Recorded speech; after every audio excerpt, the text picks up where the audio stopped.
So we all go to Cranbrook, right? So we all come from privilege. And as Mr. Baker said, reciprocity is key. And because we come from privilege, it's important for us to always give back to people who aren't as fortunate as we are. So when I say that, what do you think about? What do you think about us doing? Do you think about working in a soup kitchen, volunteering at the Salvation Army? I'm sure these are some things that come to your mind. And these are actually stereotypes. And I want to shatter that stereotype today about what it means to help people socially. I'm going to talk about how you can help people through entrepreneurship, technology, and innovation. And oftentimes we associate that with making money, right? But that's not everything. And through entrepreneurship, we can in fact help a lot more people. And right now I want to give you guys a theoretical scenario. So let's say there's Joey. Joey finds a soup kitchen and they need volunteers. So what should he do? Should he go and volunteer at that soup kitchen? And should he contribute his hours and have them be up one more man than before? Or should he instead develop an application that can connect countless amounts of high school students to soup kitchens in the area?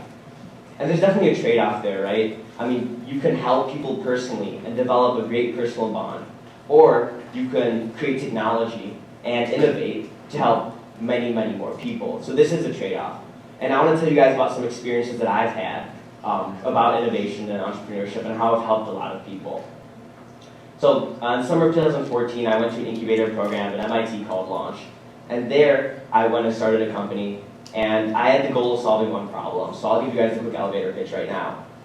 Every time I go to India, Venezuela, Nepal, whatever country you're from, you walk on the side of the road and you see the same thing. You know, you see these small dirt huts and these highly skilled female artisans selling extremely high quality products out of them. And you know, you pick up these products and you're like, wow, this vase is selling for $1, right? This vase would sell for $30 in the United States. Why is there this huge discrepancy between these two markets? And why are these female artisans living in such poverty? So this is where Artisans comes in. We're an online platform that connects female artisans through coalitions in developing countries to paying consumers in the United States. Through our pilot program, we're able to produce around $10,000 and help 4 female artisans sell 300 products. We got to be featured in a lot of cool publications like the Boston Globe, Sun Sentinel, etc., etc. And in addition to developing intellectually, you know, we learned a lot personally about helping others.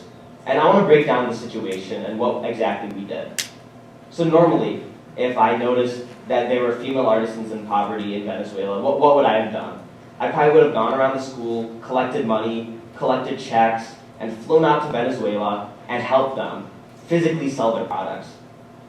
This only helps a little bit. Instead, what we did, we tried to eradicate the problem altogether and create technology to solve the problem. Because using this technology, we can help many, many more people, and not just leave it at 3 or 4 people. You know, we can help a lot of people, and I see value in this. The next example is Virtual Lab. So actually today I wasn't supposed to be here. I was initially supposed to be in Cambridge at MIT pitching for a business plan competition, but I had to cancel the ticket this week because I got this TED Talk opportunity.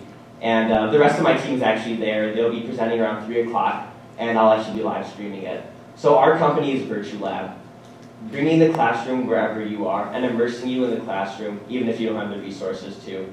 So a lot of my good friends go to Detroit Public School Systems, and I'm sure you guys have heard about the budget cuts they have there. And you can't really grasp the amount of money that they're cutting until you actually see it firsthand.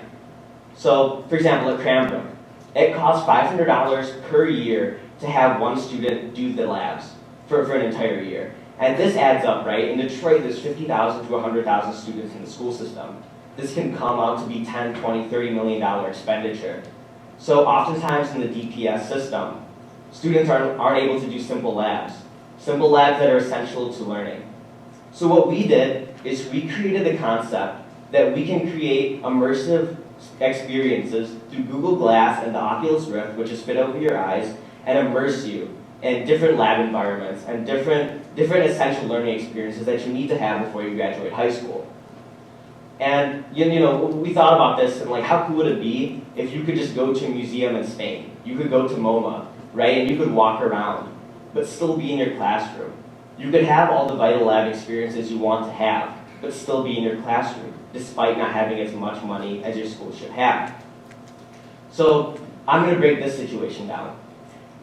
Initially, if you were to find out that DPS doesn't have money, and you were to find out that these kids can't do labs, what would you do?